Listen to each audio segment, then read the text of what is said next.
Okay, welcome to part 3 of week 4, the survey, which is basically on the survey. This is SOC224. My name's Nick, Nicholas Harrigan, and let's get straight into it. Part 3, surveys. Okay, so today this talk is going to be divided into basically 4 parts. We're going to go through zoom out, foundational concepts, different types of questions you can ask, what are good questions and what are basically bad questions. So let's jump into it straight away. So what are the main foundational concepts we want to go through? Okay, there are 4 of them. One is the distinction between experimental research and what's often called observational or correlational research. This is basically experimental research. You can control the variable, and you give the variable, the independent variable as the researcher randomly, whereas observational, you just collect the data and you can't touch it, basically, like studying the stars. We learn about what the difference between a questionnaire and an interview schedule is. A questionnaire is just another word for a survey. An interview schedule is the survey, but the one that they give to the interviewer to read out to someone. So let's go into these. So experimental research and observational or correlational research. Look, okay, so let's just go through the diagram here. True experiments are defined by the fact that your independent variables are randomly allocated by the researcher. We're going to learn more about this in 2 weeks' time when we study experiments, but it turns out that this is an almost magical thing to be able to randomly allocate the independent variables, because random allocation means that the independent variable is essentially applied to identical people. Say we're talking about people here. And that gives us true control over causality. Whatever's different about those 2 groups later is effectively caused by the application of the independent variable. You won't understand all that at the moment, but basically this is heavily used in psychology. It's also done in chemistry, and it's also a major example of it is like randomized drug trials. So the tests of whether cancer drugs work or not are an example of experimental research. And how are they experimental? Well, half the people are given basically, a sugar pill or some other form of placebo that actually does nothing or very little. Okay, so we contrast this experimental research, which at some level, I don't think it is, but many people would see as true science, right? With another type of research, which is most of sociology and economics and astronomy and so forth, which is observational or correlational research. In this research, we can't actually manipulate, as an experimenter, the independent variable. Therefore, we can't guarantee that the independent variable, the cause, right? That's what we're talking about here. We can't guarantee that the cause is randomly allocated. We sort of have to assume it. And that means we can't rule out unobserved bias. So, for example, we might find that women, which we do, we find that women are paid less than men. But it turns out that because we don't randomly assign gender and then see how much someone's going to pay someone, it turns out that we can't account for a whole lot of other things that could be captured there. It turns out that the key thing with gender is actually having a baby, pregnancy and giving birth and child rearing, which just destroys women's earning capacity these days. It used to be different, but now it's all about, it used to be just straight discrimination on gender, but now it's about pregnancy. And that's so, but we can't randomly allocate gender.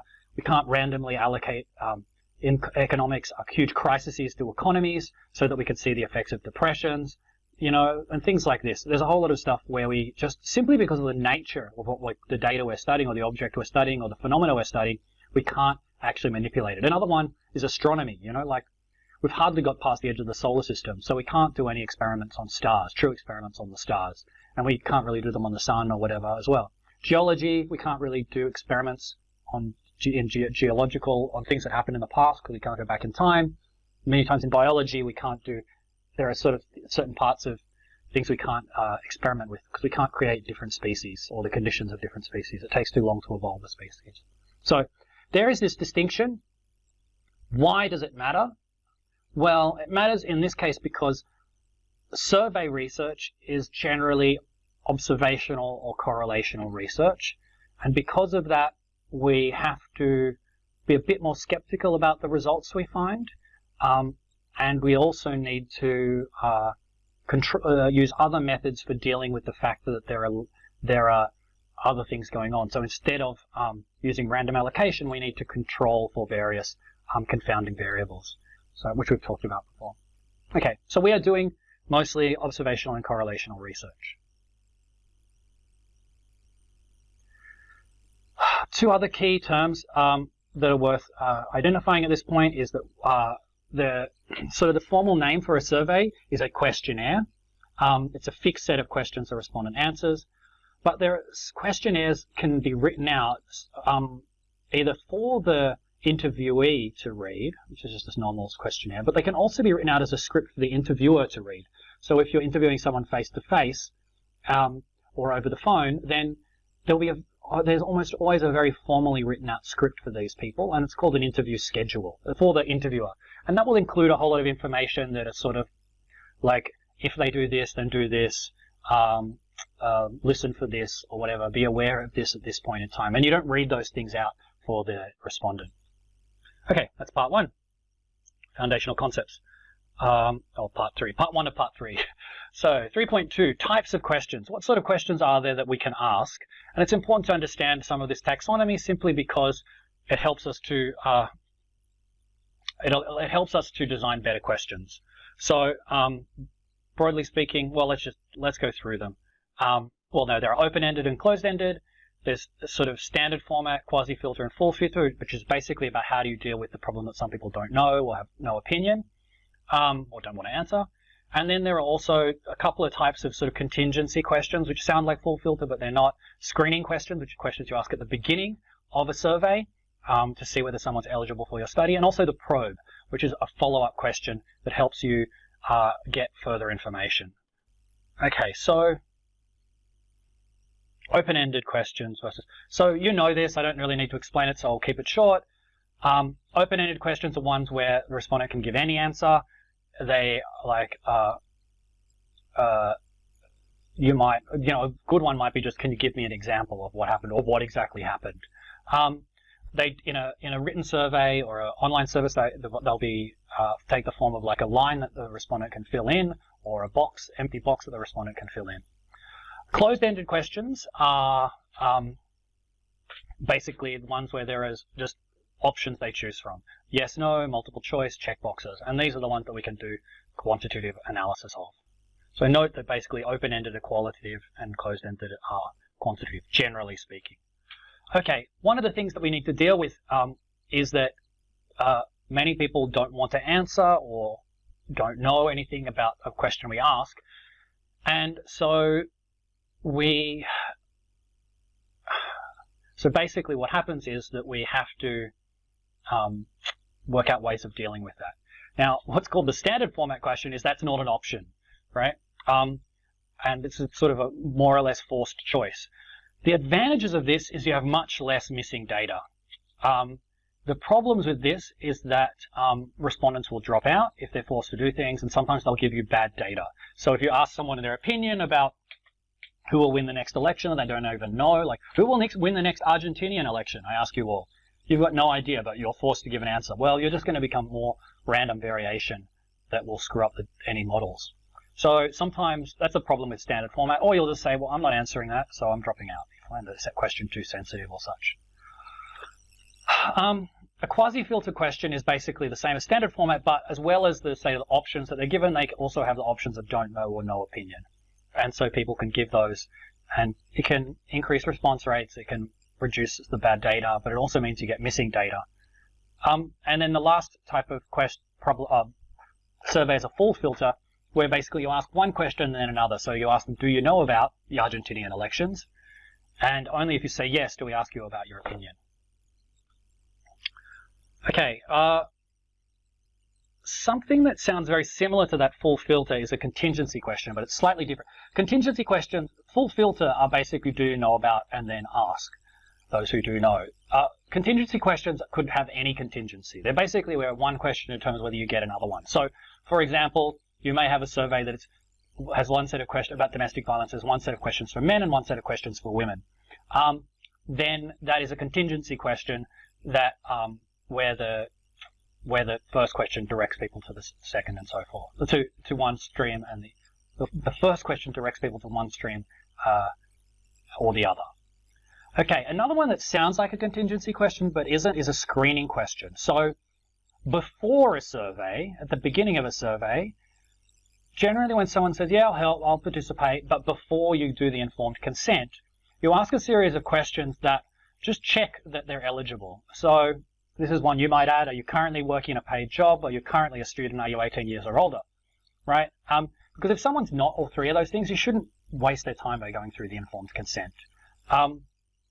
So this is called a screening question. One of the things about screening questions is that unless the person goes on to do the study and do the informed consent, you should not keep their data. I mean, that generally doesn't matter that much because they're pretty random, but it's worth noting because you haven't got informed consent to use their data. So you shouldn't keep it. Okay, the last type of question is a probe. It's a neutral request to gain additional information. So can you give me an example is not only an open-ended question, but it's often a probe to follow up on something. And they're very often very important to get key details. Okay, so the next part, 3.3, is good items. So just some basic rules for good questions and good items. Turns out that good questions, particularly when we're talking now about closed-ended questions and quantitative ones, is that the answers should be mutually exclusive, unless it's a ticker box, right? So sometimes you can have something, which of these apply to you, pick as many as you want. That's okay, they don't have to be mutually exclusive. But most of the time you want people to give one answer, like a multiple choice question, and you should have options that don't overlap. So here's an example. How old are you? 0 to 20, 20 to 40, 40 to 40, 20 to 40, or 40 and older. The problem is if you're 20, you fit into two categories. If you're 40, you fit into two categories. So you should really change it to 20, 0 to 20, 21 to 40, etc. The other thing you want with questions is they should be exhaustive, so they should cover all possible answers. So when you say how old are you and you only give options between 0 and 60, 61-year-olds have no correct answer to pick. It's obvious, but it happens more often than you would expect.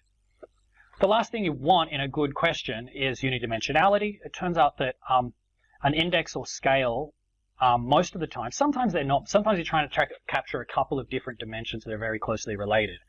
But they should be asking about broadly the same thing. So introversion might divide into 10 questions, might have 10 questions, and they should all ask about things related to introversion. How much do you enjoy get energy from other people? How much do you get energy from being alone? And then examples of those things. If you try to catch too many things, then they end up not being correlated, and it ends up being a really bad measure. Oh, we're going to zoom in on these briefly. Sorry about that. Okay, so last part of this lecture, which is biases and bad survey design. So bad survey design, it's things like double-barreled questions and leading questions are bad, and we've got to make sure we take account of whether there's social desirability bias or order effects. So let's go through those. Order effects are a fascinating problem. So it turns out that the order you ask questions can have a big impact on what sort of answers you get. This is often used in political polling. So if you want people to, I don't know, be in favor of a war, you get them all thinking about nationalism and pride and sacrifices and how these are all important, and then you ask them, do you support the war? Right? If you want them to vote Labour, you ask them about the importance of their health and education to them, because they're things that, and then you ask them who they're going to vote for. And if you want them to vote for the Liberals, you ask about security and terrorism and, the mosque being built in their area, and then you ask them who you're going to vote for in the next election. And these sorts of framings have a really big impact on the outcome. There's a particularly evil form of ordering effects, which is not really about the ordering effects. It's slightly different, but it's called push polling. So apparently for the state election, in certain seats, the gaming industry is targeting the Greens because they're very anti-poker machines and so forth. And so they're doing push polling. I don't know the exact push polling they're doing. I've heard it in the past. One of them was to say, do you know that the Greens support giving free drugs to kids? Do you support that? Do you support the Greens? And it was a sort of a way of framing it so that the question became obvious, and also was a way of changing their actual vote. Slightly different, but related. Okay, the next concept we're going to deal with is that you need to be aware of is social desirability bias. So certain questions are sensitive or have more socially desirable answers or not. You know, if you ask, are you cheating on your partner? People are going to say no, you know, to a random stranger. If you ask someone what their income is, people who earn very less are probably not going to say they might be ashamed. People who earn a hell of a lot are probably going to be a bit ashamed as well. And so a lot of people skip that question or lie in their answers to those questions. And then we're going to deal briefly with examples of bad questions. So the bad questions we're going to talk about are leading questions and double-barreled questions. Leading question are ones that push you towards a specific answer. So do you agree with that, you know, such and such should be the case? That can be very priming. Another one is, push people towards a particular answer. Another one is, most people think, you know, that we should protect the environment. Do you agree? Or, well, that's a framing and it's a leading question and so forth. Another one is double-barreled questions. So these are just problems because they're confusing. You should split them in two. So are you angry and you want to get justice? This is an example. You know, you could be angry. You could want to get justice. You could want both. You could want neither. You know, when you say no to that or yes to that, are you agreeing with one of those things, both of those things, or disagreeing with one and agreeing with the other, etc.? It's very confusing. And the way to solve that is to break it into multiple questions. Okay, that is the end of part 3 lecture on surveys. Very quick review. So survey research is an example of observational or correlational research, generally not experimental research, which means that we have issues with drawing absolute conclusions about causation. We can infer it from correlation and a whole lot of other things, but often we need to do our studies slightly differently by controlling for other theories. We also learned the difference between a questionnaire, which is basically a survey respondents use, and an interview schedule, which is a questionnaire, but that is the schedule that is read by the person administering the questionnaire. We then learn about types of questions, open-ended questions, which are really for qualitative analysis generally, closed-ended questions, which we can do statistics on generally, and then the difference between a standard format question, which has no options for don't know or no opinion, quasi-filter questions, which include don't know and no opinion, and full filter questions, which say, do you know about X, like the Argentinian elections, and then ask you your opinion about it. We'll also learn about contingency questions, which tend to channel people into different parts of the survey. So are you female? We'll do the female part of the survey. Are you male? Do the male part of the survey. Screening questions, which we ask before the informed consent to make sure the person's eligible for the surveys, and probes, which are follow-up questions to make sure we've got, key data. We learned that good questions are basically mutually exclusive options, that someone doesn't fit into more than one category. They're exhaustive, so everyone fits into one category, and they're unidimensional, so they all ask about something similar if you're going to turn them into a scale or an item. And then lastly, we learned that there are various biases and bad things, parts of bad survey design. So the biases we need to be aware of are order effects, so that the order of questions can change things, particularly if a first question frames a second.